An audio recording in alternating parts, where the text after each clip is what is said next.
여러분 안녕하십니까? 원포인트 레슨의 마이크 윤입니다. 이번 시간은 요한계시록 마지막 시간이 되겠네요. 13번째 시간으로 내가 만물을 새롭게 하노라 라고 하는 제목으로 요한계시록 21장과 22장 결론장에 대해서 함께 살펴보고자 합니다. 먼저 기억절 우리 주어진 말씀을 읽고 시작하도록 하지요. 보좌에 앉으신 이가 이르시되 보라 내가 만물을 새롭게 하노라 하시고 또 이르시되 이 말은 신실하고 참되니 기록하라 하시고. 계시록 21장 5절의 말씀입니다. 계시록 21장과 22장은 계시록의 마무리이자 결론이기도 하고 여러분 아시는 대로 성경 전체의 마무리이자 결론이기도 합니다. 창세기 1장과 2장에는 죄가 없는 에덴 동산이 기록이 돼 있었고요. 창세기 3장의 문제가 시작됐습니다. 그래서 그 창세기 3장의 문제가 다시 정리가 돼서 해결된 게 계시록의 본론 부분 12장, 13장, 14장이었습니다. 16장에서 아마겟돈 전쟁으로 선의 세력이 악의 세력을 무찌르게 되죠. 그리고 17장과 18장에 그 악의 세력이 음녀요 타락한 바벨론이었다고 하는 정체를 폭로시키고요. 19장에 어린 양의 혼인잔치, 20장에 천년기 이후의 새들의 잔치 얘기가 나오고 그 다음에 21장과 22장에 새하늘과 새 땅, 하나님께서 새롭게 하신 만물에 대한 이야기를 설명하고 있습니다. 그러나 21장과 22장을 그냥 액면 그대로 말씀을 보게 되면 헷갈리는 부분들도 상당히 많죠. 오늘은 어떻게 이 21장과 22장, 다시 말해 성경이 말하는 우리가 그리스도인들이 장래의 희망으로 바라봐야 될 새로운 세상은 어떤 그림인가, 이미지인가, 요걸 좀 제가 포인트를 짚어서 설명을 드리려고 합니다. 먼저 여기를 보시면 지금 요한계시록 21장과 22장에는 크게 세 가지 그림이 드러났다. 세 가지 이미지가 표현된 것을 알 수 있습니다. 첫 번째는 신부고, 두 번째는 예루살렘 성이고, 세 번째는 에덴 동산입니다. 자, 신부와 예루살렘 성은 21장을 중심으로 되어 있고 22장에 가면 이 신부와 예루살렘으로 묘사된 것이 이제 다시 에덴 동산으로 묘사가 되어 있습니다. 그래서 우리가 문자 하나하나에 이렇게 매여서 성경을 잘못 해석하다 보면은 이 이미지가 맞는 거야, 이 이미지가 맞는 거야, 도대체 천국은 어떤 모습으로 생긴 거야, 이런 생각을 하기가 쉽습니다. 진주문이고 뭐 금도성이고 그러다 보니까 그걸 실제 이미지로 이렇게 우리가 환원해서 생각하다 보면 말이 안 되는 것 같은 그런 것들이 있거든요. 그렇게 보기보다는 성경 전체를 특별히 이러한 우리보다 수준이 높은 세계에 대한, 영의 세계에 대한 설명을 할 때는 이미지를 가지고 투영해서 살펴보면 그 뜻이 이제 우리에게 명확하게 드러나게 되거든요. 그 뜻을 우리가 알고 그다음에 그것을 우리가 영적으로 신앙적으로 경험하는 것, 그것이 성경에 기록된 목적이기 때문에 그렇게 이해하는 것이 중요합니다. 첫 번째는 신부입니다. 신부가 있다는 얘기는 카운터파트, 파트너로 신랑이 있다는 얘기고, 이것은 결혼식이 있다는 얘기죠. 그러면 우리가 예수님이 재림하시고 혹은 하늘나라 갈 때에 정말 결혼식이 있을 건가요? 그런 얘기보다는 정말 큰 기쁨에 대한 얘기일 거고요. 기쁨의 날. 결혼식은 기쁜 날이죠. 특별히 하나님의 백성을 신부로 묘사하고 신랑은 어린 양으로 표현하죠. 어린 양의 혼인잔치라고 기록이 되어 있으니까. 우리 인생에서 가장 아름답게 꾸밀 때가 언제입니까? 결혼식 때 신부들이 신부 화장을 하고 메이크업을 하고 옷을 드레스를 입고 하는 거 아닙니까? 안 그래도 사랑하는 사이에서는 특히 신랑의 눈에 신부는 너무 아름다워 보일 텐데 또 사람들 앞에 사랑을 고백하고 또 서로에게 헌신하기로 약속한 그 결혼식 날에는 얼마나 더 아름답게 결혼식을 치릅니까? 그 아름다움을 또 상징하는 거겠죠. 그래서 지금 21장에서 나타난 신부의 이미지, 결혼식의 이미지는 기쁨 그리고 아름다움의 이미지가 들어있다, 이렇게 생각하시면 됩니다. 특별히 하나님의 눈에, 또 온 세상의 눈에 어린 양 대신 예수 그리스도께 헌신하고 그 마음을 충성을 다하고 끝까지 그 믿음을 붙든 자들의 모습이 우리가 뭐 정말 하나님의 백성이 하나님 앞에 뭘로 아름다움을 자랑하겠어요? 우리가 무슨 다이아로 목걸이로 귀걸이로 치장하겠습니까? 화이트 드레스를 입어야 되겠습니까? 그런 게 아니죠. 예수 그리스도의 사랑을 입은 것, 그리고 그 사랑을 끝까지 지키는 것, 그것이 신부가 가지고 있는 결혼식에서 가장 아름다움이고, 이 아름다운 신부를 신랑이 맞아서 둘이 합일이 되는 것, 하나가 되는 것, 그것에 기쁨이 있죠. 이것이 신과 인간이 연합할 때 느껴지는 가장 고상한 기쁨이고, 그 신에게 그 마음을 열고 그 신의 하나님의 사랑을 마음에 받는 것, 그것이 인간에게 가장 큰, 신자들에게 가장 큰 아름다움이다 라고 설명을 하는 것입니다. 이걸 이해하는 게 중요하죠. 그래서 계시록에 내가 만물을 새롭게 하느라, 천국, 또 저세상, 하늘나라, 이 개념에서 지금 가장 중요한 것 중에 하나는 신부처럼 아름다운데, 결혼식 같이 좋은 날이 될 것인데, 그날은 우리는 신부처럼 아름답게 준비가 될 것인데, 우리가 우리 뭐 패션으로 꾸미고 명품으로 이렇게 꾸미는 게 아니라 예수님의 사랑을 온전히 힘입고 그 사랑에 대한 진실성을 끝까지 붙들 때 신랑의 입장에서는 그것만큼 아름다운 게 없다 이 말입니다. 하나님 입장에서 인간을 바라볼 때 마치 자기를 위해 기다려주고 꽃단장을 하는 신부처럼 아름답게 보인다 그 말입니다. 그래서 아가서 8장에 보면 사랑으로 말미암아서 사랑을 인같이 마음에 품고, 그죠? 또 도장같이 내 팔에 둔다 그런 말을 하거든요. 그래서 사랑이, 예수 그리스도의 사랑이, 하나님의 사랑이 우리 안에 완벽하게 이렇게 들어가 있고, 그 사랑의 모습을 헌신과 인내로 확인을 할 때 그 남편과 아내 사이에, 신랑과 신부 사이에 얼마나 큰 기쁨이 있겠습니까? 그것만큼 큰, 서로가 서로를 사랑한다는 것을 확인하는 것만큼 큰 치장과 아름다운 드레스가 있을까요? 그것을 의미하는 것이죠. 그래서 예수님이 재림하시고 또 새하늘과 새 땅을 이루실 때 그 기쁨과 아름다움은,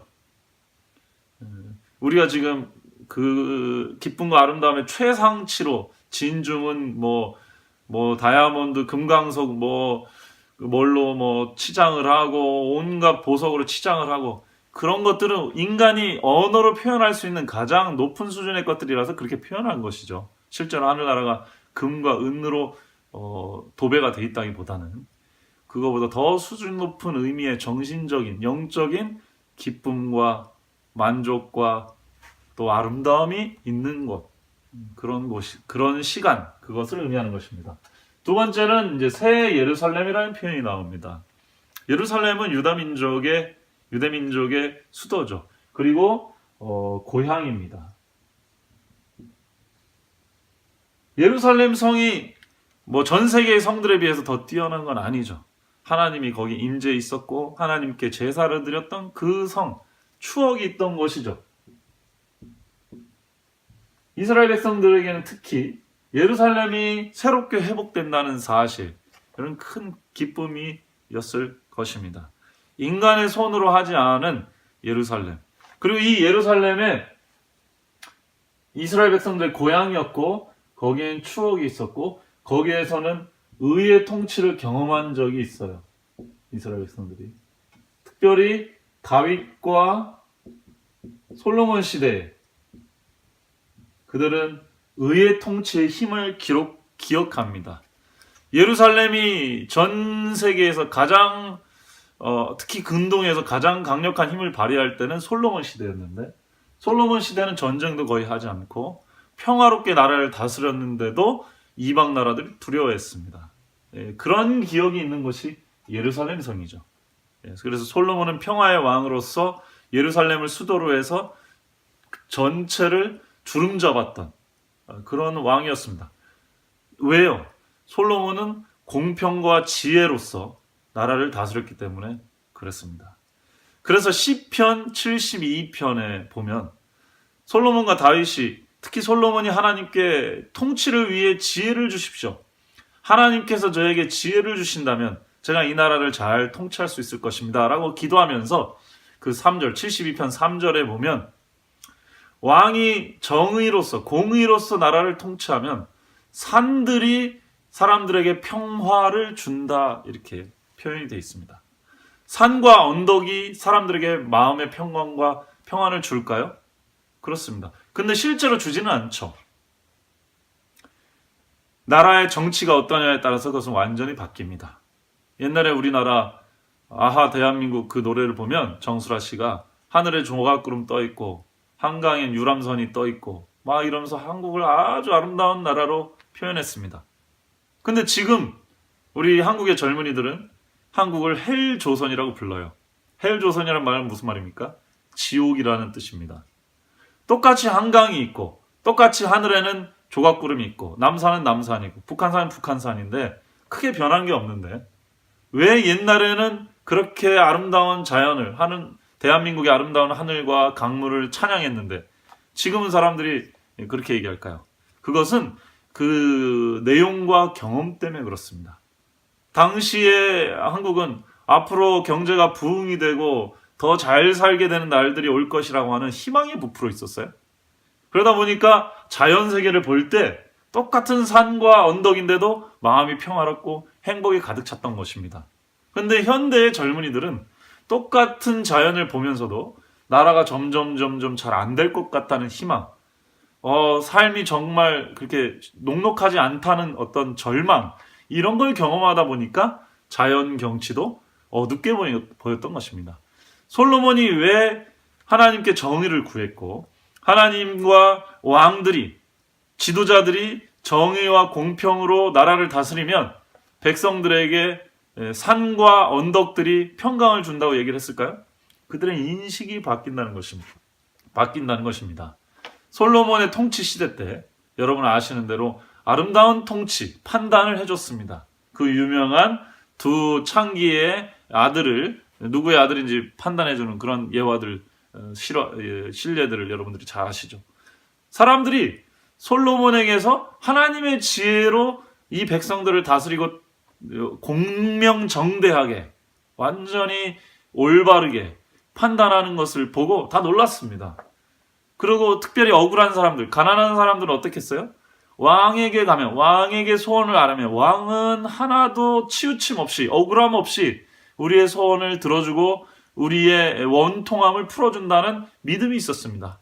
그러한 백성들이 왕을 만나고 내려오면서 봤던 산과 언덕들은 아름다웠을까요? 너무 아름다웠겠죠. 왕이 살고 있는 저 산을 볼 때 백성들의 마음은 어땠을까요? 마음에 평안이 생겼을 것입니다. 그게 예루살렘이라는 도시가 갖는 의미입니다. 아브라함이 갈대아우르를 떠나서 이스라엘 땅에 정착해서 살았던 이유가 뭡니까? 믿음인데요. 그 믿음은 히브리서 11장 10절에 보면 하나님께서 경영하시고 지으실 터가 있는 도성, 성을 바라심이라 이렇게 되어 있습니다. 다시 말하면 하나님이 통치하시고 경영하실 시티, 킹덤 혹은 캐슬, 그 도시가 언젠가는 이 땅에 설 것이라는 믿음을 가지고 아브라함은 나와서 나그네로 살면서도 그 믿음을 가지고 살았다는 것이죠. 하나님의 나라가 임할 것이라는 믿음, 그것이 아브라함의 믿음이었고 그 하나님의 나라의 실체로서 이스라엘 백성들이 잠깐 경험했던 기간이 언제냐면은 다윗과 솔로몬의 통치 기간, 의의 통치가 이루어지던 시간이었습니다. 그 의의 통치를 이루던 다윗과 솔로몬은 예루살렘의 보좌를 만들고 터를 닦고 그 중심으로 나라를 다스렸거든요. 그래서 예루살렘에는 그런 추억이 있는 것입니다. 이제 하늘나라 가면 뭐가 회복되는 거예요? 다윗과 솔로몬 시대의 그림자로 보여줬던 의의 통치의 시대가 이제 영원한 예수 그리스도의 통치, 하나님의 통치로 이 세상에서 이루어질 것이다. 그것이 회복될 것이다. 이것입니다. 이것이 아브라함의 믿음의 실체요, 본체였던 것입니다. 그래서 계시록에서는 신부를 통해 기쁨과 아름다움, 영적 의미의 기쁨과 아름다움을 표현했고 새 예루살렘이 내려온다는 그림을 통해서 이제 의의 통치, 다윗과 솔로몬이 그림자로 보여졌던 것에 실체가 이루어지고 그것은 우리의 영적 고향이고 거기에서는 영적 추억이 많이 있던 곳으로 돌아간다. 그 뜻이죠. 그렇지만 예루살렘은 조금 유대인들 중심의 단어요 개념일 수 있습니다. 그래서 22장으로 넘어가면은 신부와 예루살렘 개념이 섞여서 거기는 뭐다? 에덴 동산이다. 이렇게 기록이 되고 있습니다. 에덴 동산이라는 이야기가 나오진 않지만 생명나무가 있고 생명의 강이 흐르고 하나님의 거처가 거기 있는 걸 보니까 창세기 1장, 2장 인간에게 주어졌던 낙원이 잃어버린 바 되었는데 그 낙원이 다시 회복된 거라고 볼 수가 있겠습니다. 사실상 이 낙원이 인간이 이 낙원을 누릴 때가 될 때까지 조금 보관해 두었던 것으로 볼 수가 있겠죠. 그래서 우리가 이제 그 에덴 동산이라는 말은 에덴이라는 말 자체가 기쁨이라는 뜻이고요. 그 다음에 동산이라는 말은 이제 한자로 말하면 원이죠. 기쁠 낙자 쓰면 이 에덴 동산이라는 말 자체가 낙원이라는 뜻입니다. 그래서 우리 예수님께서도 우리 한평 강도에게 오른평 강도라고 보통 말하는 강도에게 내가 너와 함께 낙원에 가 있으리라. 결국 우리가 갈 곳은 어디다? 낙원이다. 왜냐면 예루살렘 근처에서 멸망받잖아요. 예루살렘 간다는 얘기는 의미가 없죠. 낙원에 갈 것이다. 그 얘기는 인류 전체의 고향, 인류 전체가 시작됐던 하나님과 인간이 함께 살았던 그때 그 시간으로 돌아간다는 것. 그것이 에덴 동산의 이미지가 회복된 계시록 22장의 내용이 들어간 이유입니다. 그래서 이 에덴 동산에서 뭐 하고 사냐? 계시록 22장에 예수님이 그 에덴 동산 그 회복된 낙원을 묘사하는 장면에서 거기서 세세토록 왕노릇하리로다 그렇게 나옵니다. 예. 이것은 이스라엘 백성을 애굽에서 건져내면서 또 계시록 1장 또 4장 이런 5장 이런 데 말씀된 대로 이스라엘 백성들을 노예 생활에서 왕 같은 제사장으로 불러내겠다고 하신 예수님의 말씀, 그 언약을 성취시키는 것을 말씀합니다.